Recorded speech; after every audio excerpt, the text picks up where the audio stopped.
What is going on, everybody, and welcome back to Salty Runback, here to be your weekly intake of North American Developmental League of Legends. Here's another milestone, Pop the Champagne, episode 40, coming your way. It's been a really fun time to hang out with you guys for the past 40 episodes, so thank you very much, and we make sure that this one is just as exciting as the last. And in terms of celebrations, we have some other stuff to talk about, which we could get into in a little bit, but we wrapped up our first NACL Qualifier. Congratulations to Aporia for taking the victory. We'll talk about them a little bit later, because obviously things have looked very different from the last time we talked about that team, as well as the NACL continuing to trudge along inside its regular season. So make sure to stay tuned for all of that, as well as our part 2, where we'll be doing a bit of a recap and a check-in with the community on what people think about the NACL qualifier specifically so far. But before we do that, gotta introduce ourselves. My name is Grapes. I'm joined alongside Hawk. Hawk, how are you doing today? You know, Grapes, I'm doing all right. It was a beautiful day in Los Angeles earlier today, and I don't know, I crushed a job interview this morning, so that's okay. Cool. Yeah, we're hanging in there, you know. Getting our foot into the real world, as well as trying our best at least, world, you know? Just gotta make sure we stay well rounded, obviously, and yeah, that makes a lot of sense. If you are watching this is immediately following our last episode of Tier 3 Tonight, where we also did the reveal show for all 32 teams that made it into the second qualifier. Make sure you stay tuned in terms of, you know, watching that show every Thursday on the LCS Challengers channel. It's been a lot of fun, been a lot of work, and I hope that everybody has been enjoying it so far. We also have CLOL Central, where we'll have, I believe, St. Louis University playing in their collegiate match this Friday night at, I believe, 8 p.m. Make sure to check our socials to make sure you're all caught up to date on that. But Hawk, I think it's about ready to talk about a ton of interesting stuff that happened in the developmental scene here this past week. Yeah, a lot of interesting stuff did happen, so let's get into it. I'll transition us. Yeah. Thank you all again for tuning into not only our main episode last week, but also our special edition about Morningstar White. If you want to hear our thoughts about that situation and you did not get to catch that, of course, make sure to check out that part on its own. But we will be talking about some other stuff that happened, because all of that is important, especially as we, you know, still have a lot more League of Legends to play here in the spring. So starting things off with our first headline, we'll go over to the NACL. And unfortunately, we're going to have to talk about one of our personal favorite teams, a fan favorite team that is continuing to struggle, disguised. Unfortunately, dropped another series, I believe, Cincinnati Fear, that puts their record at 1-5, and they now have officially eclipsed the halfway point of their season. It's in 9th place. If the season ended today, they would be in that promotion tournament. Hawk, how worried are you about this team, and are they running out of time? How worried am I about this team? Oh, I'm very worried about this disguised team. Grapes, it's not been too good for them so far. I think it's fair to say they have really struggled. As you said, they're 1-4 now, 5 series of the way through. And at this point in their season, I think right now you're not thinking about winning the entire split like we might have expected, but you're thinking about how do we avoid relegation. Now, to answer the second part of your question, though, I think the fortunate thing for DSG, I don't actually think it's too late. I don't think they're running out of time, because if you look at their remaining matches, they got 4 matches left. Next week, they have Supernova, so that's probably another L. But then their 3 matches in the last 2 weeks are against Lit, AoE, and Mirage Alliance, which are all very, very winnable. And, I mean, if you just win 3 of those, you're probably out of relegation. Even 2 of them, you're more than likely safe as well. Depending on how some other things fall, like you put yourself in a good position. So I actually think that, no, it's not too late for Disguised. I don't think it's too late until unless they lose to Lit. I think that's like the only way it would become doomed for them. Yeah, I suppose so. That's kind of why it's good that, especially for a team towards the bottom, that, you know, there are only 10 teams. The schedule is only 9 regular season games. So even though you only, quote unquote, have 4 matches left, that is, you know, a good mark of how, you know, only one win can really change the tide, especially with some other teams like Lit and Wildcard specifically having a rough last couple of games in series. Lit, I think, has lost their last 3. Wildcard started off 2-0. They have not won a series since then. So if you're looking at teams that are also on, you know, those downward trajectories, you could look at those teams. You're playing Lit specifically, so you control your own destiny there. I think for Disguise that works out pretty well. But again, I think for them, it's not necessarily just about the fact that, oh, we can avoid relegation. I mean, this team very much has disappointed, I think, a lot of the time. I mean, the players that we were super excited about haven't necessarily met our super high expectations of them. You know, when you take a look across the board, Tenacity has just kind of been fine. He actually lost lane a couple times to Philip, although a lot of the time they were in counter matchups. Young specifically seems like he's very pinched by his champ pool at this point, where he only seems to look good on the characters that he's very comfortable on, specifically like the Akali.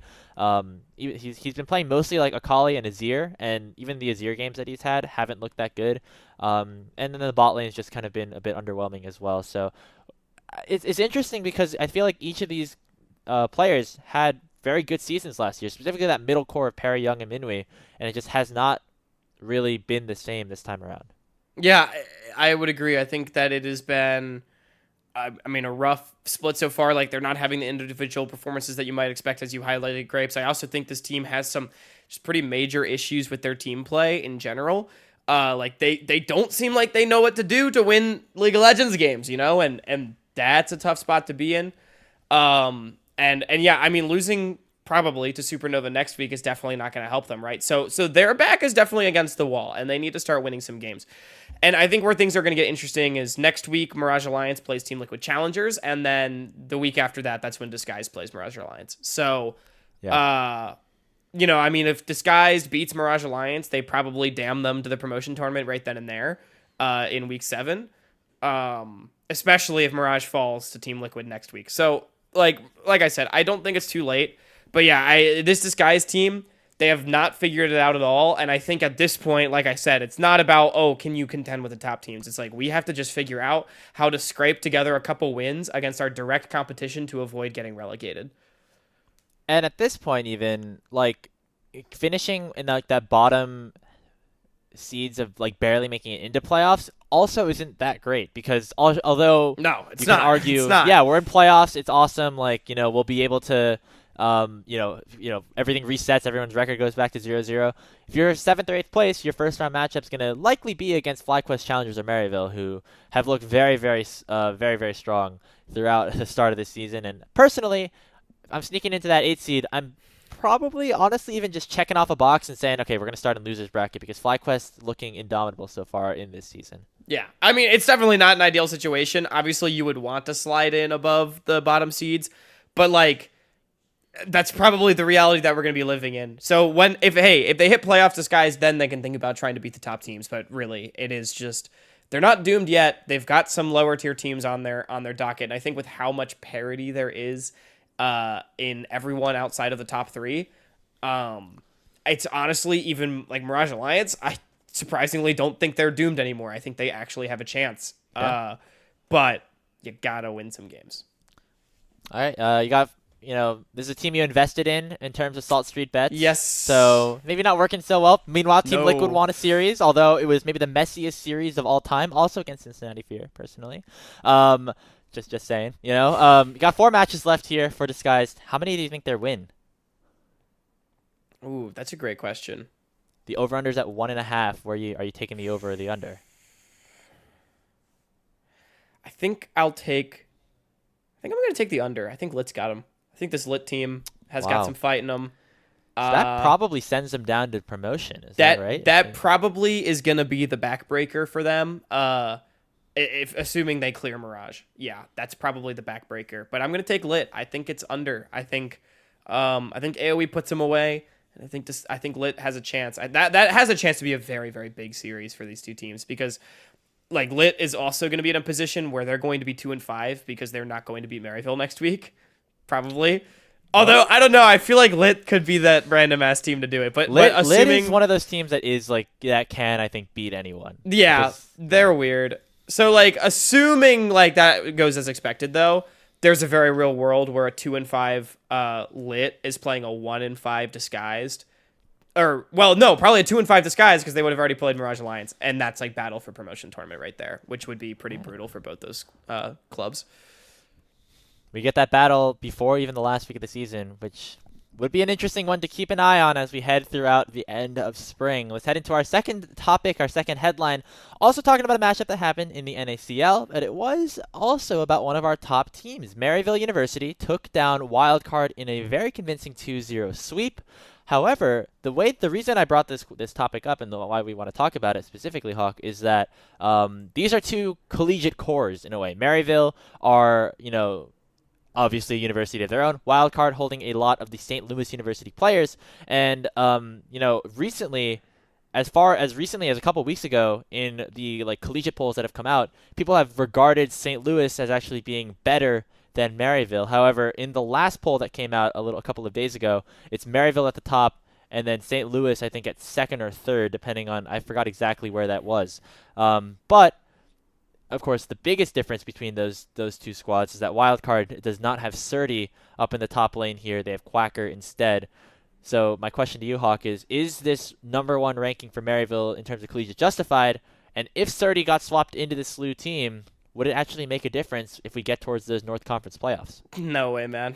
It would not make a difference. Look, I think Srtty's a good player, and but I think the fact remains that, I mean, Maryville with this roster, assuming they keep this roster for the whole year, is, as we have seen, a high-tier contender challengers roster. Scary Jerry and Zyko are performing well above expectations, and they have maybe the best top side in the league. I mean, the only other argument is FlyQuest. You remove FlyQuest from the equation, I think very highly of Winnie, Srtty, and Dark Wings, but I think when you're up against the likes of UG Spyrax and Niles, it's really hard to claim that Maryville has, or rather Wildcard / SLU has an argument right there. And honestly, I don't think Srtty has really been Thanos this split so far either. Like, he's been good. He's been really solid.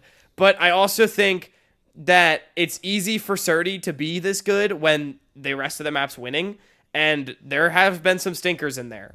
I mean, I know he was sick for that 1 week where he died 11 times on Rumble, but I was about to bring that up. Yeah, that one I don't put too much stake in. But I don't think it has been any sort of 1v9 Srtty performances. I don't think the team has needed to operate through him. And while he definitely has the individual talent to go toe to toe with every single top laner in collegiate, and that includes Niles for sure.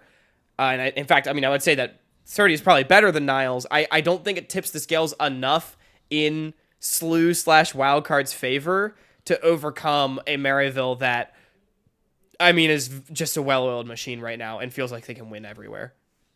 Yeah, I think I agree, especially with how Maryville has been playing so far. It seems like they're on a bit of a hot streak if you want to put those words together. They are playing really good specifically at the moment right now, and I think that justifies them being the number one ranked collegiate team in the country or in the region. I think honestly, I think Quacker's a good player, and I think Quacker's good too. That's the other part of the equation, is that Quacker is not a pushover. And in that series against Maryville, I don't think Quacker was the reason at all why they lost. In fact, in some of the games, in some of those games, it seemed like he was probably one of the bright spots, but it wasn't enough because he was playing Cassante into Aatrox or something and just kind of staying even in CS. I think the big difference in that series actually was in the jungle, where Yuji seemingly was able to understand what Winnie wanted to do, which, as per usual, is camp the bot lane and help Aaron get ahead, and did the exact same thing but a little bit better and helped Scary Jerry and Zyko really, really get onto the board. They snowballed that first game out of control before it even ended up mattering, and in game two, kind of the same. The only reason it extended a little bit longer was because Smolder was in the game, and Aaron had a couple of cheeky kills towards the back half of that game. So overall, I say Maryville definitely has the edge. I honestly feel like Maryville is kind of just a bad stylistic matchup for this SLU core as well, where I feel like Maryville does not need any one person to win the game for them, right? They're able to win through anywhere, and I think even an upgrade in top for SLU, I think for this core, we have demonstrated at this point, now that they've been playing together for the better part of 2 years now, is that they're not really able to win too many games if you're not able to snowball Winnie and Aaron. And I think Scary Jerry and Zyko are not tested by Aaron and Doxa in the 2v2 as much. And I think UG and Spyrax are, the finest mid-jungle that we have in collegiate, and maybe in the NACL as well. So yeah, it just feels like Wildcard slash Slew is not able to activate their win conditions against Maryville, no matter who's winning, even if you put in a better top laner. And maybe that's a good way of thinking about it. It just feels like Maryville has their number in that way. Well, maybe what about not subbing in their top laner, but having their top laner sub in the entire rest of the team? Because this week, probably the biggest matchup of the season so far, Maryville against FlyQuest. So Srtty will have the ability to kind of avenge his boys a little bit from his collegiate squad. What do you think about that game? Yeah, that's gonna be a banger. I mean, both these teams have looked so clearly above the rest. And yeah, that's going to be a good one. We've got like a sort of resurgence of a young bot lane. Scary Jerry has looked fantastic so far against Sajed and Chime, which was the biggest sort of question mark, unproven lane coming into the season. You have definitely the two best mid jungles going up against each other in Quad Shaden against UG's Fyrax. And then we'll get to see Niles and Srtty show off against one another. I mean, this is going to be a face-off of the ages. I feel like these two teams, we talk about stylistic matchups. I think they match into each other both very well in the sense that these teams are able to win through everywhere, and it's really just going to come down to whoever's able to play better together as a team. I think it's going to be a huge test of the two finest teams that we have in Challengers. I really hope it goes 3. Part of me is rooting for Maryville, not because I don't like FlyQuest or anything like that, but I think many people have FlyQuest kind of just slated in as, like Maryville's in first, but FlyQuest is still the best team because of preseason expectations.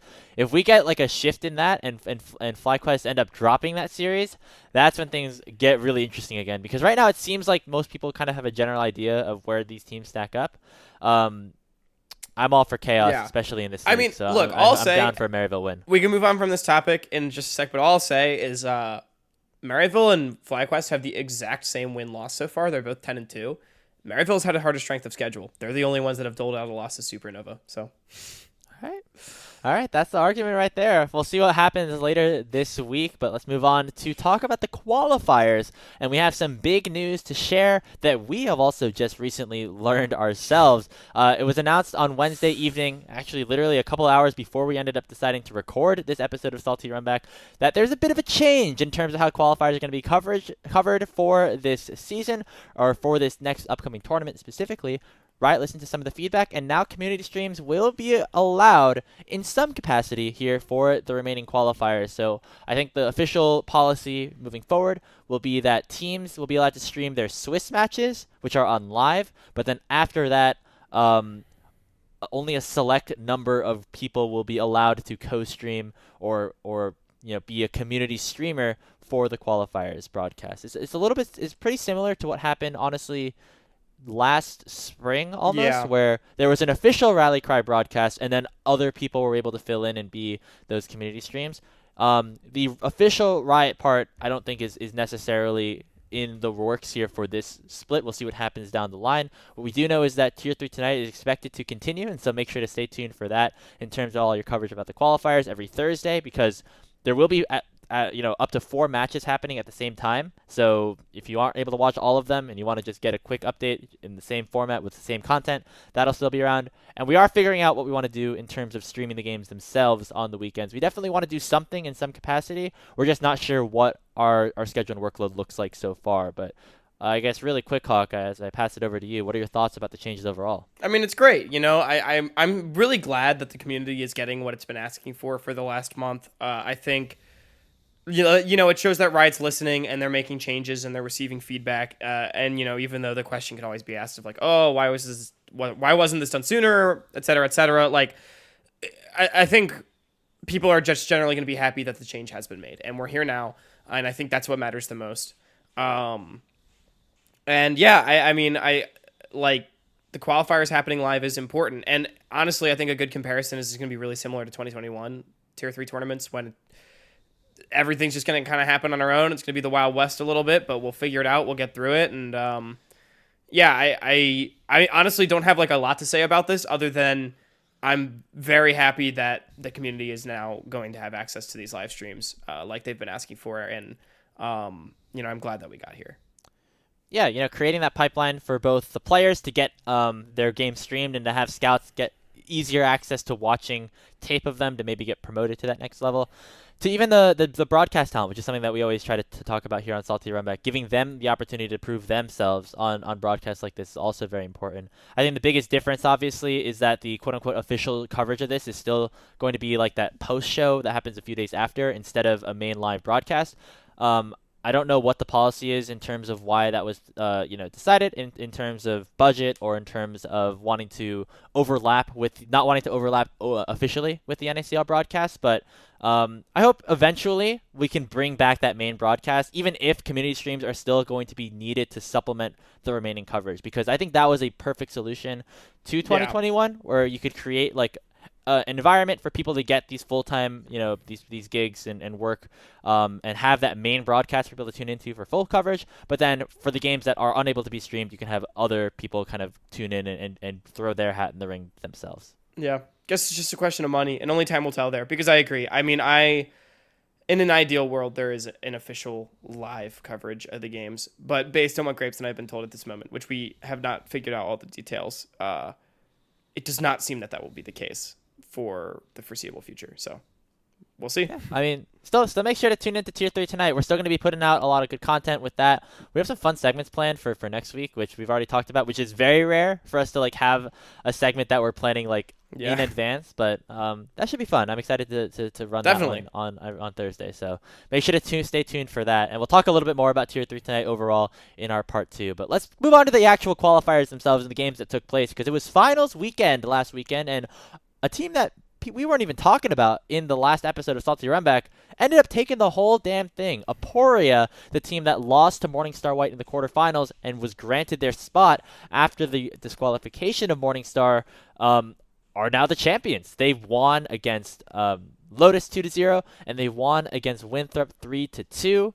Pretty surprising, honestly, Hawk, given that we weren't expecting them to be here and how strong we thought that one specific side of the bracket was with Winthrop versus Ole Miss.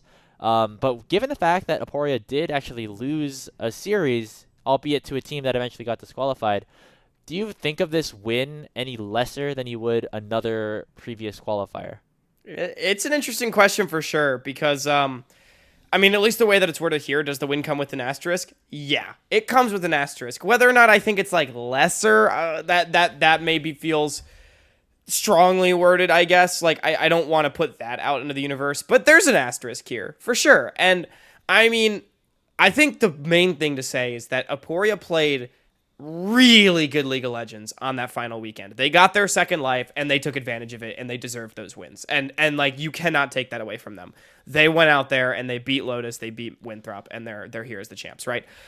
It is just weird because, yeah, does it come with an asterisk? I mean, Morningstar White put them away 2-0, as did Winthrop in the group stage, to be fair, right? But yeah, Morningstar White put them away 2-0, gets banned, Aporia comes back. I think there's always going to be asterisks surrounding that, and it also is so odd too, because again, Aporia played really well in that finals weekend, but up until that moment in the tournament, I mean, Grapes, we did not think very highly of this team at all. They got rolled over by Winthrop in the group stage. The games were competitive, they were interesting, but it was a 2-0, similar to the Morningstar White series where Aporia kind of just got rolled over. Like, they did not feel like they were one of the best teams in the tournament for most of the time. And I know we were having conversations about like who our player highlights are and things like that for the entire tournament. And it's like, yeah, when you think about all the 4 weeks before finals weekend, we did not really have too many conversations about Aporia. Yeah, no, that's definitely true, and obviously that changed because of their strong performance in the semifinals and finals. Yeah, I mean, they played great. They played so well that final weekend. Matchup. Yeah. Music went deathless. You had Samikin going crazy on the luck, specifically in Game 5. I mean, I would argue he solo carried that game after they were down like 3,000 or 4,000 goals at the 10-minute mark. But they are going to be the only team in qualifiers history, in Tier 2 history, to have lost 2 series in their run towards the title. I don't think that's never been possible in the history of this format before, because of you lose 2 and you're out basically. So yeah, congratulations to Aporia. I think at the end of the day, they beat the teams that were in front of them after they were given that second chance of life. Specifically, their win against Winthrop, I think, makes me feel like they are one of the strongest teams in the tournament, Yeah. especially after they, struggled against them and looked very complacent, I would say, that last weekend before, where they were kind of just letting things happen and eventually winning the game because they were better until they ran into Morningstar White. But at the end of the day, Hawk, you know what this really means is that Morningstar White is the official, unofficial winner of this qualifier if you look at it. That's very true. Yeah, I mean, this Aporia team was, let me think. They were 4-4 at the tournament, not counting Open Qualifier. If you count Open Qualifier, they were 8-5. It was an unimpressive tournament run until that final weekend. Then they destroyed Lotus. Then they beat Winthrop. And I think really beating Winthrop in a best of 5, like, no one can ever argue that they don't deserve to win the tournament. Like, they beat Winthrop in a best of 5. It's just like full stop. They deserve to win the tournament for sure. But yeah, it's a weird circumstance, and it's definitely going to be an interesting conversation when people remember this victory. And I think, especially now looking at this second qualifier, and honestly, maybe this is a good segue into our next headline, our 5th headline. Yeah. When we look at the second qualifier, we're looking pretty supercharged in like our top 6. Yeah, I mean, the last thing I'll say is that I guess this is a good segue, is that Aporia, or I guess now Blue Otter, as we can transition into the second qualifier, they were at a very bad position in terms of points. They were at 60, I believe, when they got eliminated. Now they're at 120, so they doubled their points after this change in fate. So they would have been at 80, very, right? very. Or no? Well, no, because they got the 20 back for like winning the quarterfinals. Oh, right. Yeah. You're right. Yeah. They would have been at 60. So yeah, doubling your points, being the first seed in terms of like points means that you went from a team that was basically needed to win the second qualifier to have a chance at promotion to now just needing a decent performance in order to get in. And I think that's a good way to segue into this next headline and our final one with the official seeding for the second qualifiers coming out. Blue Otter is now the name of that new team, obviously, and I believe they are seeded first.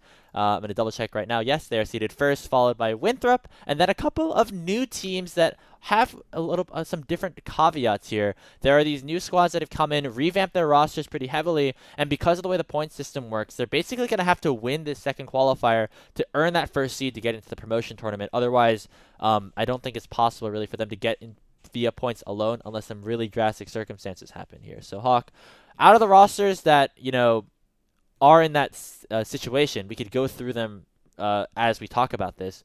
Which one do you think has the best chance to actually achieve that goal? Yeah, so the two rosters that we're basically talking about at this point, for those that don't know, are really CCG and Team Fish Taco. There were some other rosters that made big changes as well, but these feel, Grapes, like the ones that are in this must-win position that realistically could win. For those that don't know, CCG, they are changing 2.5, I suppose, of their roster slots. They're keeping Crimson and Trevor, and then Flocon going to be playing mid for half the tournament to then be replaced by Bradley when Bradley returns from Korea, making a return to the mid lane. Our prodigal son is back.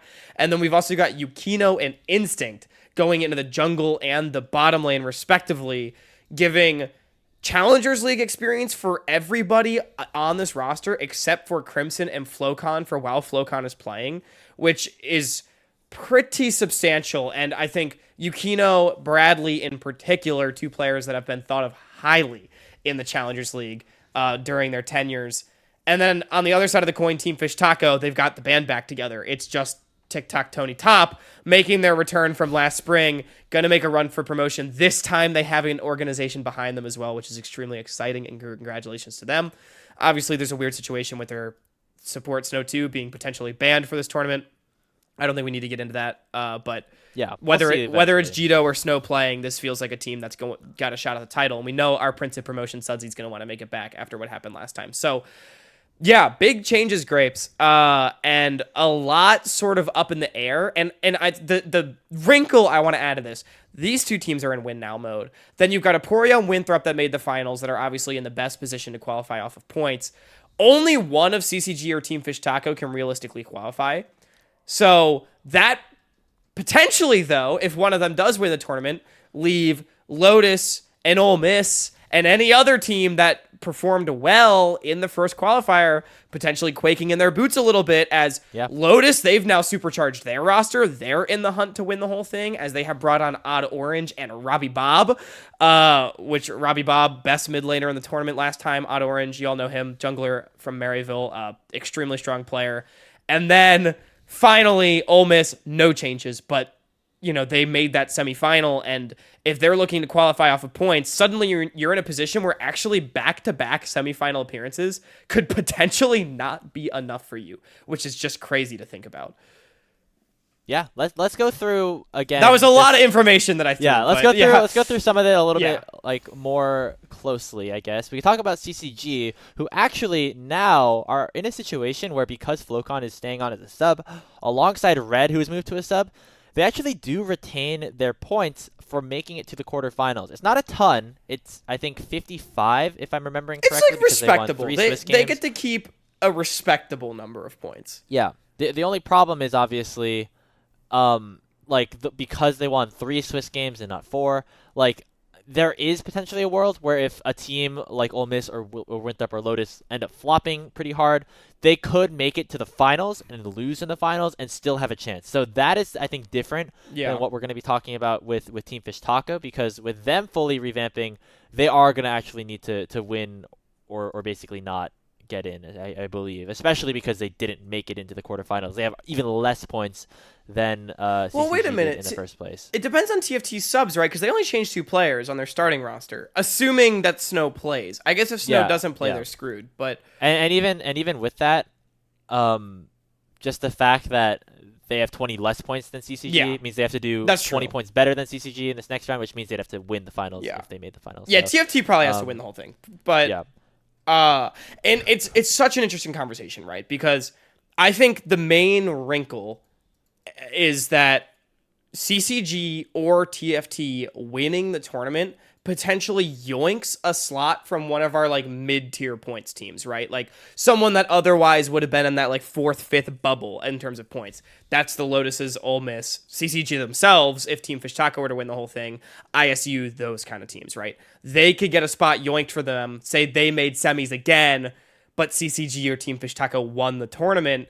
Yeah. That's like a spot gone for a points team. Whereas if Aporia or Winthrop wins the whole thing again, it doesn't matter, right? Because then you're just looking at the points falling out. So it's a really interesting conversation to have. Which I think creates a weird situation where it feels very hard and if just the way the format overall is, I think creates these weird situations where you finish top 4, as you said, both times, you still have a chance of not making it.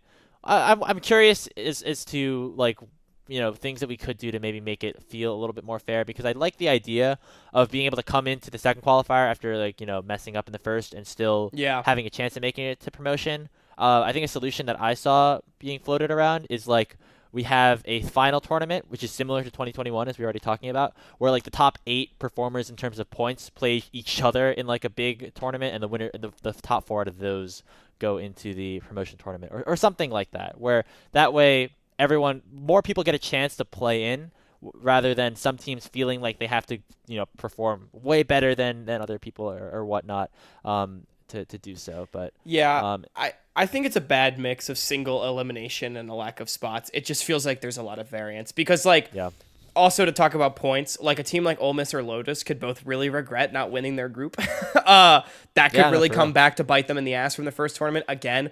Well, Ole Miss has now won their group.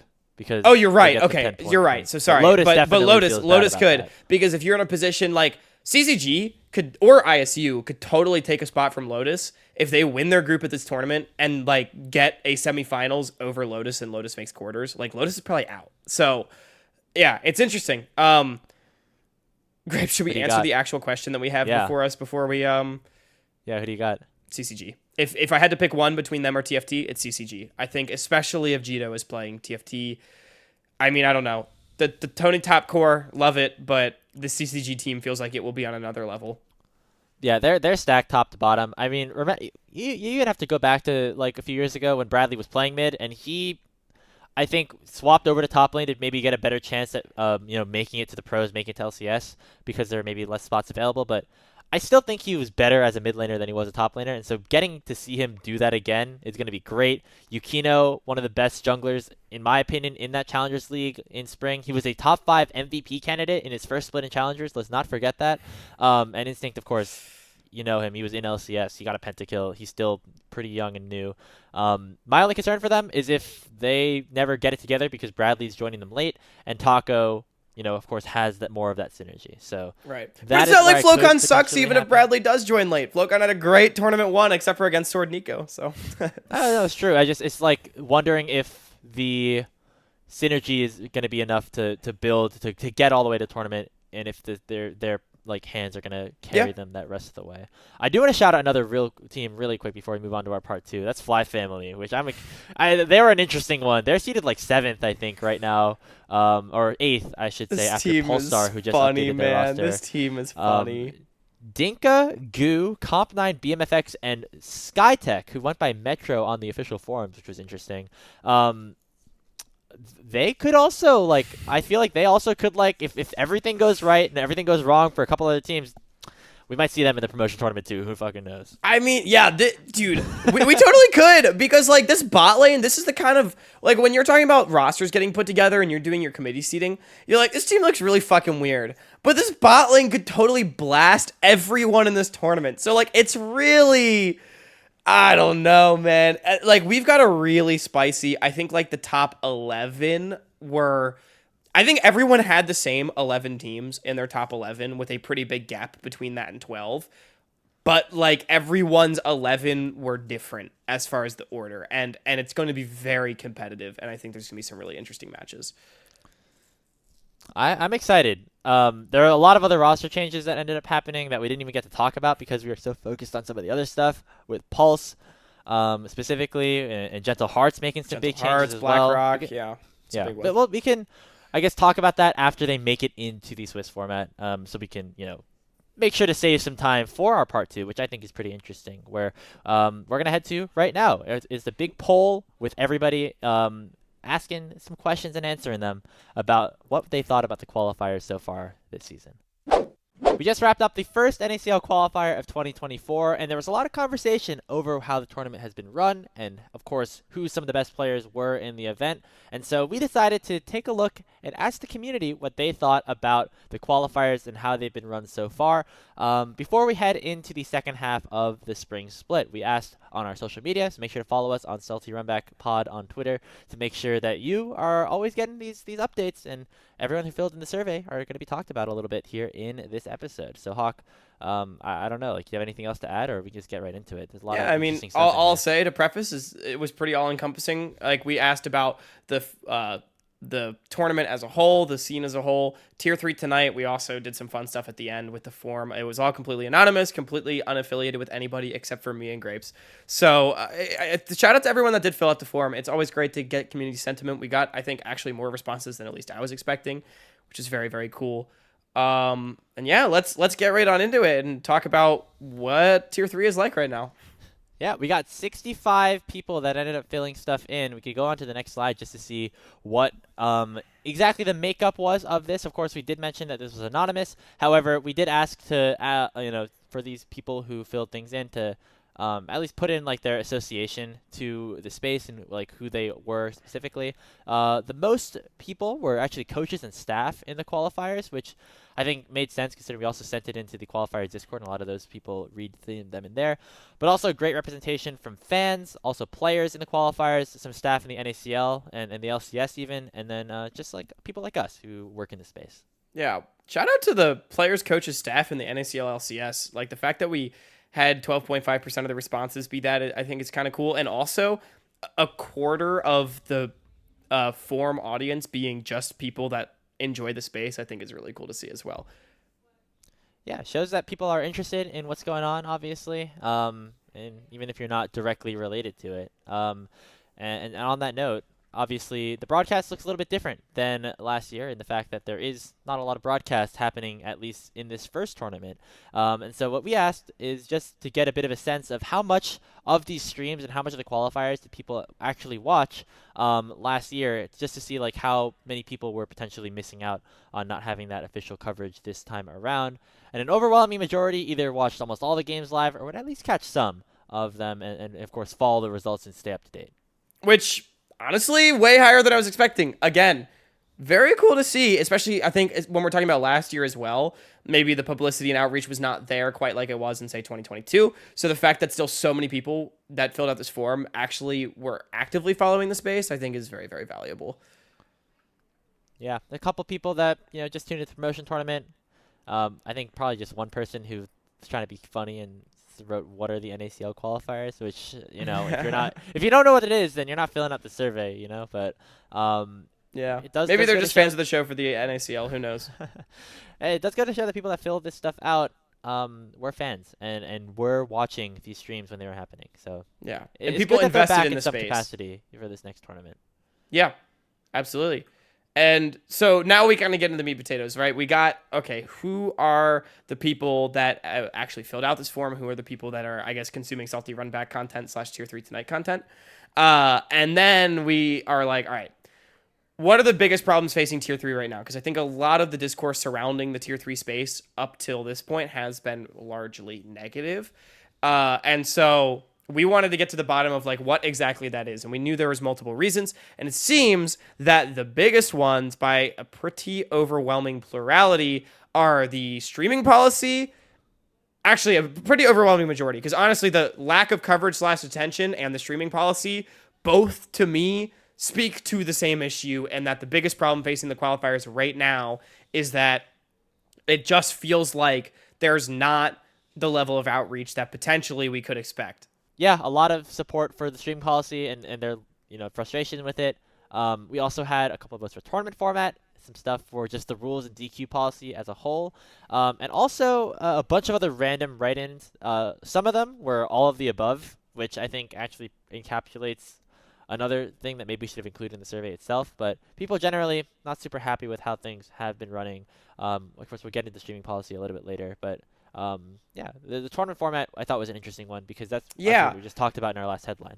There's been a bit of conversation about tournament format, and this form, I don't want to draw too many conclusions because this was not in any way like a scientific study, but like it does maybe tell me that it is potentially a vocal minority of people that are frustrated with the format, or at the very least, if people are frustrated with the format, they do not see it as the biggest issue facing the qualifiers, right? And that regardless of the tournament format and how that may be frustrating to the teams, players, and staff that are participating, it does seem that the outreach, and I think in many ways what substantiates the tournament itself, which is that, it almost legitimizes the tournament, right? When there are fans and people are able to watch it and consume it the way that they want to, that does definitely seem to be the biggest problem. Yep. I mean, we also, on top of that, gave them gave people the option to explain their thoughts for why they answered the question the way that they did above. There were a lot of different responses. We just wanted to highlight a couple of them because, obviously it'd be difficult to go through every single one. But there's some interesting stuff here. We have some people talking about, no live coverage. I grabbed a section of just 3 answers in a row, all having to do with no streams. Yeah. But I don't know, Hawk, if you wanna go through some of these other ones as well. I do think there's an interesting one. The one second from the bottom on the right. maybe we can highlight it. I don't know. Second from the bottom on the right, putting the onus on teams and stuff to try to make the best of the situation. I think it's definitely fair to say that on the official side, there's frustration to be had with what has or has not been done regarding streaming policy and outreach and all of that. But I do think a conversation we very frequently have in both Tier 2 and Tier 3, and even LCS, is like what teams are doing to capitalize on their own brands and to build them. So I think that's just an interesting take right there. I don't know if I necessarily wholly agree with it, but one to draw attention to. I like the one asking for the to Cubby Rafa Kangas co-stream vibes. Hey. I hate to break it to you guys. Wait a second. None of those 3 guys watch a single fucking qualifiers game. Hey, hold on. With the new policy in place for community streams, Yo, It Grapes, I could be a hate to burst possibility. your bubble. I hate to burst your Hey, bubble. Rafa Kangas, if you guys But are watching, we I can remember create what the I stack did. part two. I had Cubby on Salty Runback with me last year, and he's like, "Yeah, I haven't watched any of the tape. Like, you want to send me some games to watch before we talk about these teams?" Which is understandable. I mean, it's a lot. It's a lot to follow, but yeah. You know, I do think bringing I think the general like sentiment of that does actually hold some value in terms of bringing faces that are more recognizable, that have bigger brands to these qualifiers and having them actually, be involved in a way, and I think that would get people more interested. We have our platforms obviously, but some people have bigger ones than ours. I do think it's cool that the 32nd seed voted in for the qualifiers is a team with Sanchovies and Nikic, and hopefully they end up streaming their POVs, getting a couple thousand viewers for us. Hell yeah, I'd hell be yeah. very down for that specifically. But yeah, I think just getting more eyes on it is the biggest thing. There are things saying Yeah. up here that that they should make sure that they're creating a better product. There's a comment about the VODs not being uploaded on time or like with enough timeliness, and they wish that they were uploaded like the night of or the day after, instead of being posted like 2 or 3 days after, which has been what's been happening at least so far in this tournament. And yeah, there's I think a lot of interesting feedback. We obviously aren't going to be able to cover all of it. Yeah. There is one more interesting thing in here. Oh, go ahead. Yeah. If you didn't mind. No, go The ahead. top I had comment- another interesting one to talk about as well. So Yeah. The top comment on the right column says that tournament format does not currently support long-term development and incentivizes orgs to make roster changes between tournaments to qualify for the promotion tournament. And I think that goes back to what we were saying with the format and just how the point system works in general over the course of 2 tournaments, where you have to win like very, very quickly in order to have any sort of success. I think I'm slowly starting to buy in to the idea of having this like play-in tournament of like the top 8 or 10 teams. just do the after you go gulag through. again. Do the gulag again, just like we did it with 10. Yeah, or something like that, where maybe it's a little bit more structured and built out, so you play a little bit more serious. Maybe like a double elim promotion bracket to get into the promotion tournament could be interesting. Although that might just be a little bit too a tournament. time-consuming. That seems like a lot, but Something to make it more developmentally based, because Yeah. I think that's true in the fact that you see orgs like Pulse are already making changes very quickly. Team Fish Taco with 2 of their younger developmental players like Hoarder and Limo just get booted because this team wants to make promotion tournament. That was their goal coming into it.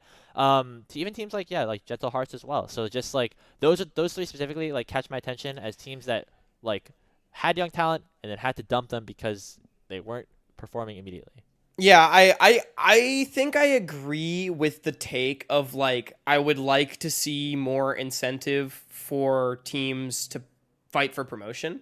I honestly maybe disagree with the take of like it's not promoting long-term development, because I'm going to be honest, I don't think that this is a unique situation with the 4-team promotion, that teams like everyone and their mom makes roster changes in tier 3 anyway. So like I don't know if I necessarily agree with that sentiment. I don't disagree. Like I just like don't know if I buy in fully to that logic. It's an interesting take. Kind of segues into the last thing that I wanted to say was interesting as well. The one on the top left, talking basically insinuating that the purpose of tier 3 is to get players into the next level. I disagree with this take a lot. This is something that has been instilled in us, Grapes, since 22. Ever since we got into this. Like, look, I get it. Like, a lot of the point here is that people want to go pro. They want to keep moving up. No one wants to be no Qs forever. Like, I'm totally with that. But I think if the existence of tier 3 is married to the prospect of making it to tier 2 or pro, I think that's a very shallow way of looking at things. Like, honestly, it to me is the same argument of like, what's the point of the spring split when the summer split's the one that gets you to Worlds, for example, right? Like when people talk about international tournaments and professional play, because it's like if you're seeing these tournaments as only a stepping stone to some higher level that a vast majority of people won't ever see, I think that's a very slippery slope, and I do think that delegitimizes something that's here. Like, I think the point of tier 3 and what we should always be striving to do is to make this level of competition as interesting as possible. And we should be telling player stories, and we should be growing brands and getting people's names out there. But I think if you're doing it with the intention of seeing those names in the LCS one day or in tier 2 one day, I I disagree with that being a purpose. Because I I mean, think there needs to be inherent value found in this league. I mean, don't get me wrong. I think that that is a function of this scene to get people up to the next It's level. a I mean, function, yeah. we've seen many LCS players at this point, even now, go through the qualifiers at some point. Where you think of Meech over on 100 Thieves, you think of Masu over on FlyQuest right now. This is a pipeline, and it does work that way. It's not necessarily the only point behind it as well, though. Like Right. people are in the qualifiers for a multitude of different reasons, whether it's to just play some fun games with your friends or to potentially get scouted and move up to that next level as a way to prove yourself. So, Yeah. I think we should be creating a system where, a pipeline does exist and we Yep. do, create opportunities, but it doesn't always have to be the whole thing, which is why this comment was a little bit confusing to me because, they talked about then like how covering the games like is something that they wanted and that's the reason because I feel like while that is the case, like covering the games provides many other purposes other Right, than exactly. just being the We should be covering the games to create a functional product for tier 3 because tier 3 deserves to exist as tier 3, right? And there needs to be inherent value in tier 3. And I think this comment is a little bit shallow in its take of broadcast not existing is simply hindering players getting to pro. That can be true, but if that's your only reason, it feels very disingenuous to the vast majority of players and the purpose of this league. Yeah, let's talk about what the broadcast is looking like for at least this last tournament where we had POV streams finally becoming allowed. We had the Tier 3 Tonight Show every Thursday, recapping all the games that ended up happening, and the VODs uploaded somewhere throughout the week. We put this on a scale of 1 to 7, where 1 is where they're very unsatisfied, and 7 is where they are very satisfied. And every option did get a vote. However, most of that is trending towards the negative side, around 2, 1, and 3, which are the most voted for options. Yep, we have a very right skewed curve here, and honestly, I don't think there's much to be said. People clearly dissatisfied. I do think we've covered that pretty well. Yeah, I think the shift from maybe everything being 1 to 2 is like POV streams being allowed, and things like that. But talk about Tier 3 tonight a little bit as well. Looks like some people actually are learning about the show for the first time, which is great. You can tune in every Thursday. Yeah. And 75% of people that follow Salty Runback seem to have heard of Tier 3 tonight. So shout out to the fans that knew that this is happening. I don't know if I'm surprised that number is at 75 because I think it should be higher or lower, but thanks. Appreciate you. Yeah. I guess going into this next option here where we asked how much of this show that they've been watching this split is where maybe we could have a little bit more of a nuanced conversation because it seems like, a majority of people, that's 29% plus 29%, have either not watched any of the show or have only seen like the tier lists and stuff that we like post online after the fact, which is a little bit sad, especially considering when you think about the percentage of people that filled in the option of I've watched a lot of the qualifiers last year. Not all of them are getting sent back to our show that we're putting out throughout the week. And it's a difficult position to be in, and it's kind of hard to figure out like what the reasoning for this is given our audience, like the reach of this form in particular, because this is not a survey of the entire Tier 3 tonight audience. This is a survey of the Salty Runback audience, more or less, right? So it's a little nuanced, I suppose, and there's some confounding variables, but it's hard to say because a big part of our goal, Grapes, is we wanted the show to be very accessible to people to get their qualifier fix without having to do like the legwork, I suppose, of watching a ton of games, and they could just watch this hour and a half show and basically have everything they could need. That was the point. So it's meant to be accessible for people both in the space, so that way when there's no games being live streamed and things like that, they're able to, very easily make up that deficit without needing to spend too much time watching VODs or whatever. And then also, for new people to the space, right? We wanted to really reach them and be accessible. So when this is the answer, it's like, damn, I can't decide if people are not seeing Tier 3 tonight as worthwhile in that way, or if the reasoning is just that, our target audience of this forum is not quite there. But it is an interesting conversation. Yeah, I feel like I'm gonna say it right now. I think Rally Cry / Riot could do a better job of publicizing the content. It's on the LCS Challengers channel, which generally does get a certain amount of views, but we don't get a ton of social attention. It just kind of comes out once a week, and I think the people that like follow us know that it's coming out, but maybe not as many other people like really know what it's about. And if this is like your official coverage of this show, I wish there was maybe a little bit more focus and attention being put on it, and a little bit more effort. But I think some of that also just comes down to people just prefer watching the games and instead of just watching the content all on their own and things like that, because they just prefer watching the League of Legends game instead of watching us talk about the League of Legends game, which I think is also fair. Yep. But are people satisfied, Grapes? That's the question. And maybe that kind of flows into this conversation. Seems like relatively yes. This time we have a left-skewed graph. I'm very happy that this is a left-skewed graph. I think I would have cried if it was not. Not very many votes in the basement. Some people kind of feeling lukewarm about the show, but generally reception does seem to be somewhat positive. Obviously, votes are lower because this is only amongst the people that have watched Tier 3 tonight. Yeah, but I am glad that most of the people that are watching it find it worthwhile, find it entertaining, find it effective in terms of giving them coverage, because I feel like we put a lot of effort into creating this product, and I feel personally very proud about like what we were able to put out every week on very I short agree. notice.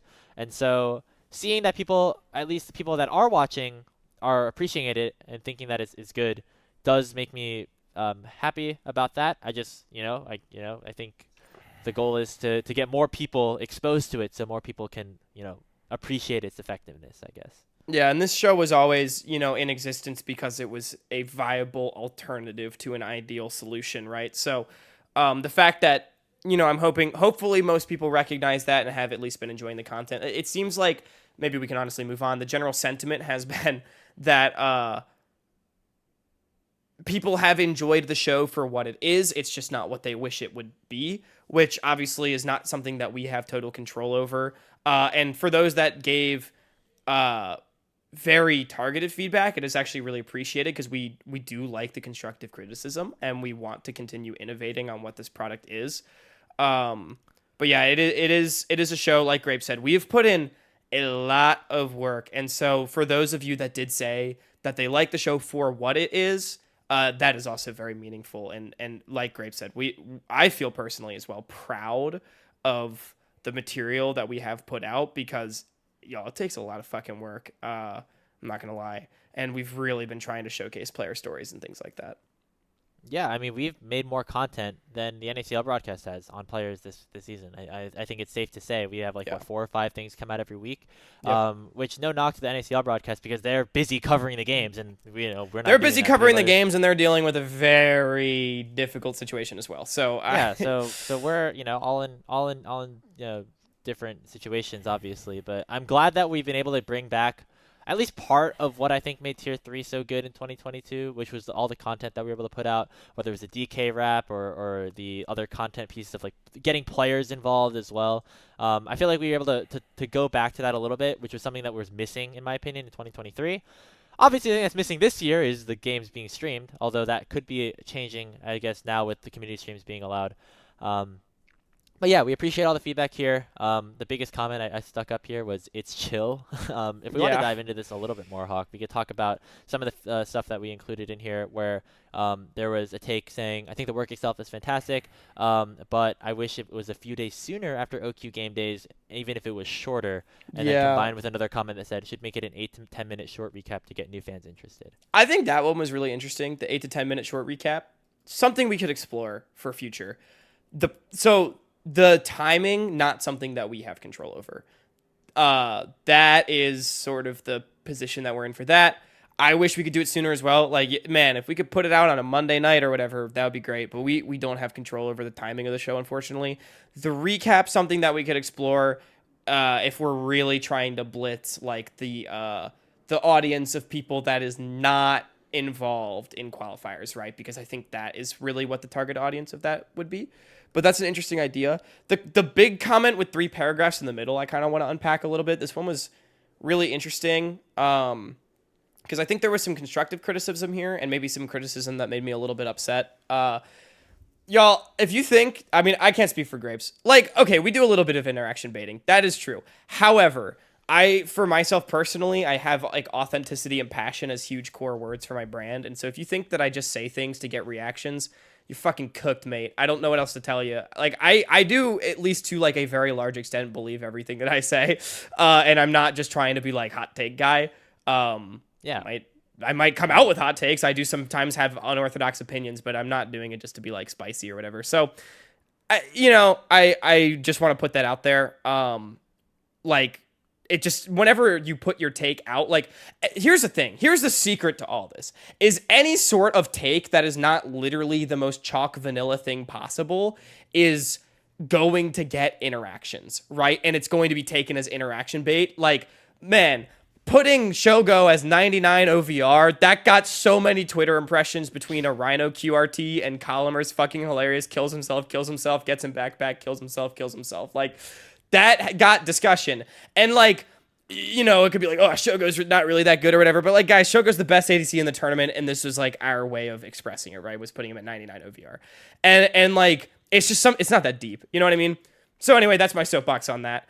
What was really interesting about... Oh, Grapes, did you want to cut in first? Or No, I mean, I want to back you up and say I also definitely believe everything that we say on the show. We definitely have opinions that we put out there. We have our tier lists that get things that, get people mad or excited about their teams and things like that. But we really do put a lot of, like, thought into that, and we are not, like... In the sense of, like, we want to make sure that we're doing our best to like put out accurate information and not like just what gets us the most likes and comments on that day. But I do think that the last point there is like I like analytical content, and that's maybe something that we could do a little bit more of in terms of really diving deeper into specific actions that the teams are doing. I know we did some of that with like pick ban data and stuff, but that's not really the same as like going deep into VODs, which I do appreciate that. And I think that is something that we could do a little bit more of on the show. Yeah, I want to unpack this a tiny bit more because just the last thing I'll say as far as like the interaction thing, here's a good way of thinking about it. We'll never make takes because they seem like good interaction bait. Now, if we make a take and it's like, hey, that might also be good interaction bait, like maybe a little bit of a plus right there. But we never like make takes with interaction bait in mind, and I like it. I hope that makes sense. Yeah. It's interesting because this is like a debate or conversation that's happening in like the traditional sports talk show space right now as well. It's just a huge JJ thing. Redick, so that's I think it's a really interesting thing to talk about. And people like Stephen A. Smith always getting flack for their takes as well. And like it's a valid conversation. I just wanted to put my thoughts on that out there and how that comes off. But now, again, to unpack the second part of this comment a little bit more, I think this was actually really interesting constructive feedback because I do think like I can understand the take of maybe there's a lot of the content is very player focused and we're not as interested in, I guess, substantiating a lot of our opinions, more so just laying them out given the format of the show. And I do think that for that reason, there potentially could be room for that more analytical content to kind of, I guess, like back up some of the claims made and to really deep dive a little bit more. I think that's a really interesting feedback. The reason why I've personally not sprung on that style of content is I don't like, we have just had a very player focused content, initiative as opposed to like our opinion focused content initiative, I guess. And this style of analytical content would be a departure from that, but it is an interesting thing that we could look to pilot in the future for sure. Yeah, I'd be down to do a little bit more of that. I know it's something we discussed, and then I guess the stuff that we've been ended up creating is lean more towards the player-focused stuff, at least for now. But we appreciate that feedback, obviously.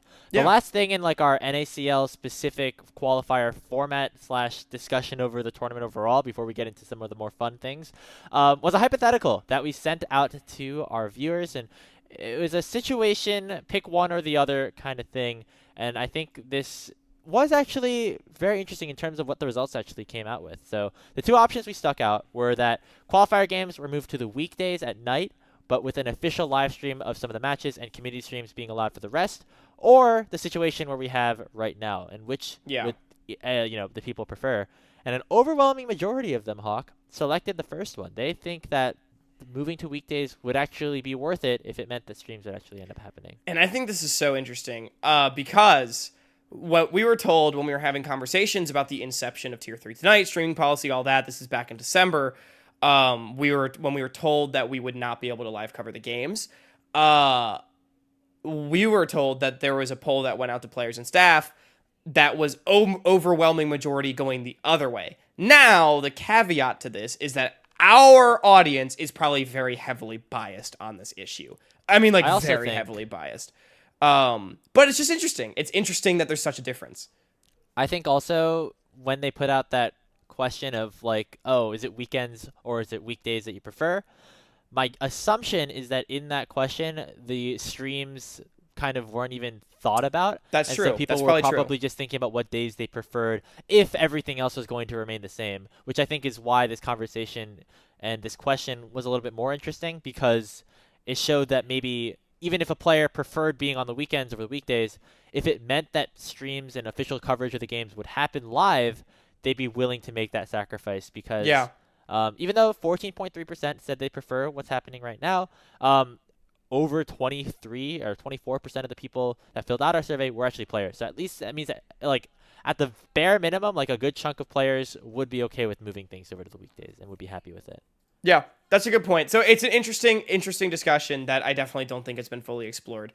And we'll see how streaming policy changing affects this as well. Yeah. Let's move on to our second section of this survey where we did some community awards for the first qualifier of the spring split. We did some stuff about who people thought the best players in their role were, who the MVP of this first qualifier was, and a couple more interesting ones towards the end. We can start off with our top laners. Hawk, you want to take a look at that? A big majority for some specifically. No surprises here whatsoever, as Morningstar White, Yusin definitely going to be the number one, Denethor number two. I don't think there was really any conversation for anybody else, and I think that this one makes a lot of sense. And honestly, for time, maybe we fly through these ones a little bit, Grapes.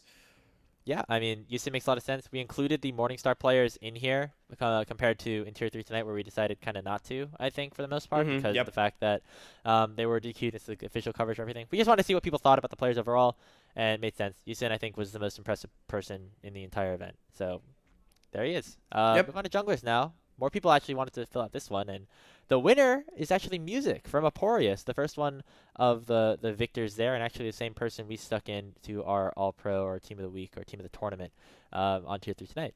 Yeah, which we stuck in Music on our All-Pro for Tier 3 tonight.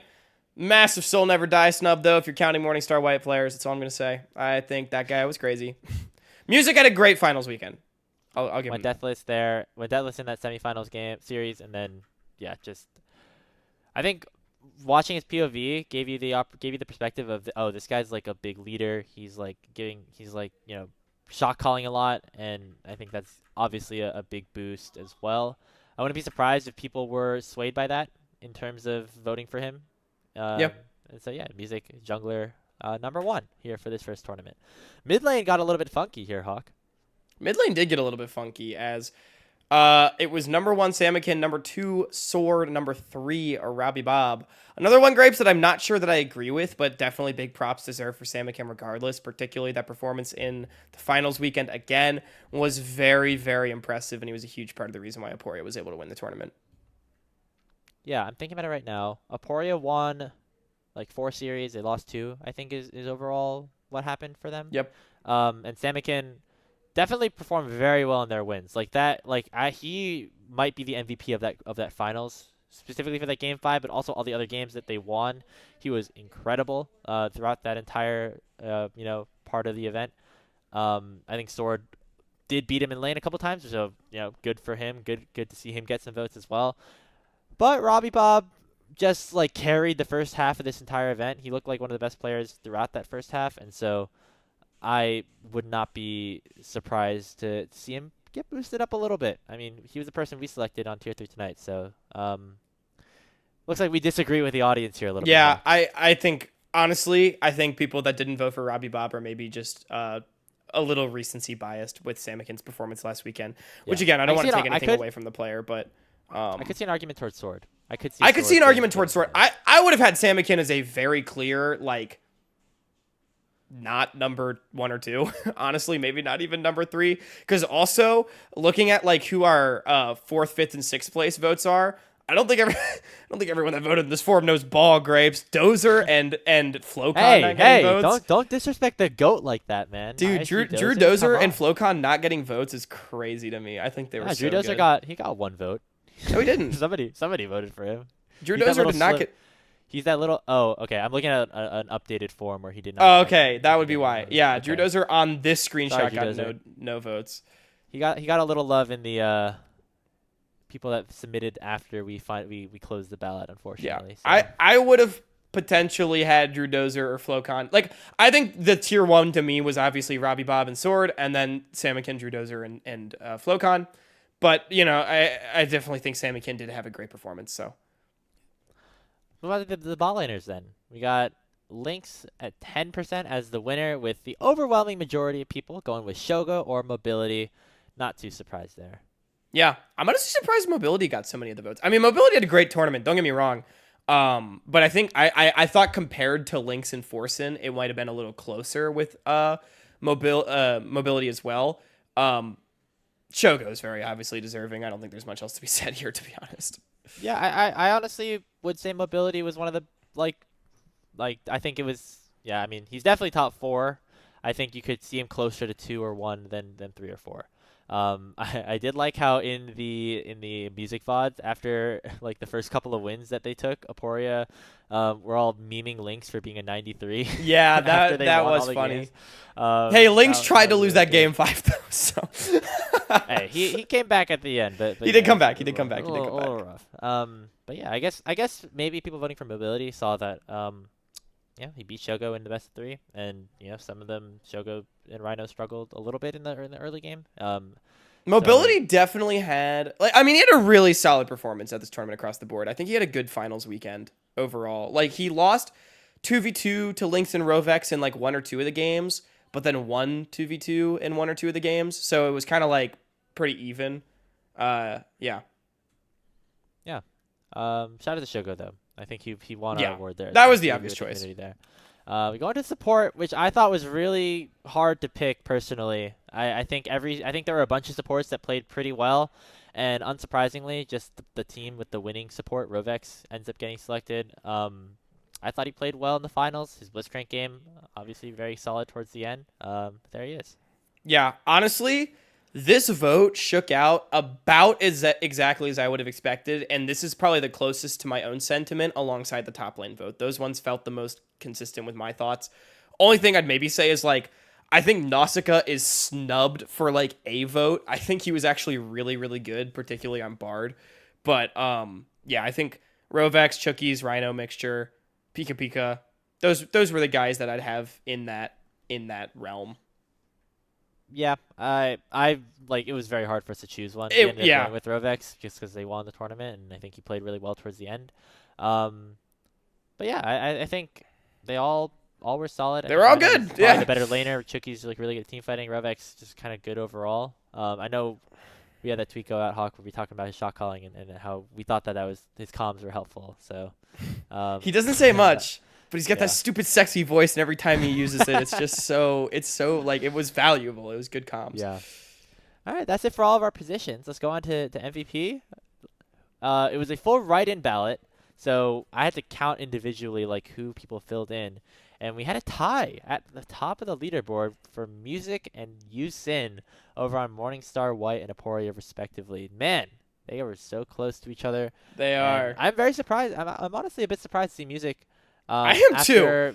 You know, Yusin played so well, I guess we could say, but I mean, definitely performed very well in that finals weekend. I think it's a very solid leader for Aporia overall. Yeah, I also think it's interesting that Mobility got more MVP votes than Shogo as well, which is kind of an interesting story.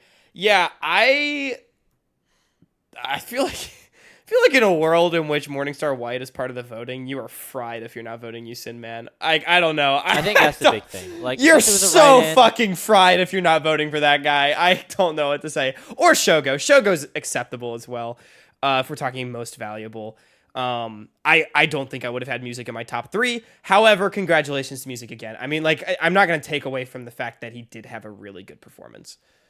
Yeah, I think made sense the audience ended up selecting him. Samakin, I think, also most like if you had a finals MVP vote, Samakin I think Yes. wins 100%. Finals Um, MVP, nowhere near tournament MVP. I'm sorry, Sam McKinn. You're not in my top 5. yeah, But finals MVP. definitely the finals MVP though, and I think that's probably where people are coming from, especially with just they won the tournament and he played well in the finals, so give him some votes, give Yeah. him some love. Hey, Um, if we were doing it NACL style, most valuable prospect, maybe we throw Sam McKinn's name in that Ooh. list, right? But Yeah. most valuable player, I'm sorry, you get the finals MVP. You do not get second place MVP from me. Well, after the recap of the first tournament, we decided to ask our audience what they thought about the future. It's our next question. We asked them to choose the 4 teams that would make it into the promotion tournament, and this talk got really interesting. We had them be able to basically select as many people as they wanted, but the goal is, because you can't just have them pick 4 on Google Forms. The goal is to have them pick 4. And Winthrop actually ahead of Aporia at first place with 60 out of the 61 responses saying they're going to make it. Yep. And I think it's so interesting that so many people still believe in Winthrop. I think for good reason. They were the best team in the tournament, aside from Morningstar White before they got banned, and aside from 1 out of the 5 games, really, against Aporia. Like, that was such a close series. I think Winthrop had winning positions in Game 2 and in Game 5. I really think that's a series they want back, and it almost... I think it's valid to think that Winthrop is on that same level. Aporia, they're an obvious one. I think Ole Miss at 42 is really shocking to me. People really believing in this team. I guess, well, okay. The OQ2 rosters hadn't been leaked, so maybe it does make a lot of sense. I think CCG, Team Fish Taco, and Lotus would have had more votes if those rosters had been leaked at this point. I mean, to be fair, I think Ole Miss outplayed Lotus pretty. They had the better loss in the semifinals compared to Lotus, obviously, and so I just reminded that. myself, like, I think it makes sense to have them as an overwhelming third, given the rosters from OQ1. And I think maybe some people might have been aware of like the changes happening. Some people maybe weren't. I still think Ole Miss is a very strong contender to making it into the promotion tournament if things go the right way. They have they have the players that if they're all getting off on the right side of the bed, they could beat anybody. They took a game off Winthrop. They had an opportunity to take 2. And so I would not be surprised to see them in the mix. What I am surprised to see is Team Fish Taco actually being the 4th place team before the Lotus. roster got announced, by the way. Because of the way that they finished in the standings, like they basically would have had to win the tournament. And I guess in the same way as we talked about in the part 1, they need to win the tournament in order to get in. And so 23% of the people in this poll are confident that Team Fish Taco is coming out first. I want to also point out the 1 vote for Team Tony Top, the soul read right there coming from whoever put that one in. That's pretty funny to me.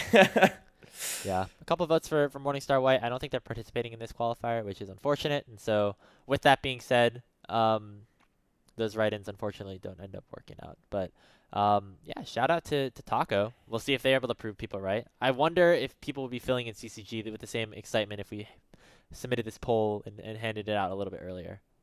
Or a little bit later, I guess. Yeah.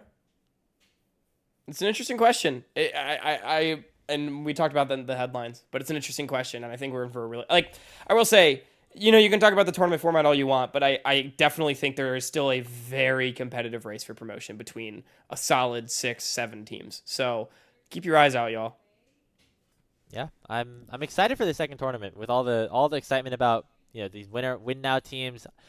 A ton of really talented rosters. It's going to be fun. So make sure you tune into any coverage that you potentially could. Our last question, which is going to lead us on to a forward-thinking mindset as we end off this episode, is talking about the promotion tournament. How many current NACL qualifiers teams are going to promote into the NACL at the end of the season and the split? Almost everybody thinks at least one of these NACL teams is going down. Which I think is an interesting take, actually. There's been a lot more parity in the Challengers League than we've been expecting, and I can't decide if it's because I think all the teams in Challengers League suck or or what, right? But it's an interesting thought process because we've now had 2 splits in a row in which multiple teams have pretty easily promoted into the Challengers League. We've only had 1 out of 6 teams defend their spot successfully. Like, that's pretty crazy. And so you would think like at some point there would be the stability for it to balance out. But then, of course, you have roster changes and like Mirage Alliance downgraded after being a super team last split, etc. So it's a really interesting question. And I think for that reason, like statistically, I feel like 1 is a pretty safe answer because like a team like Winthrop definitely has a good shot. I'd probably have picked 1 if I got a vote. But if I had to choose a second option, I actually might have been closer to 0 than 2, which is an interesting thing to think about because it really depends on how good you think the NACL actually is this split. Yeah. Like that, if that's what it comes down to.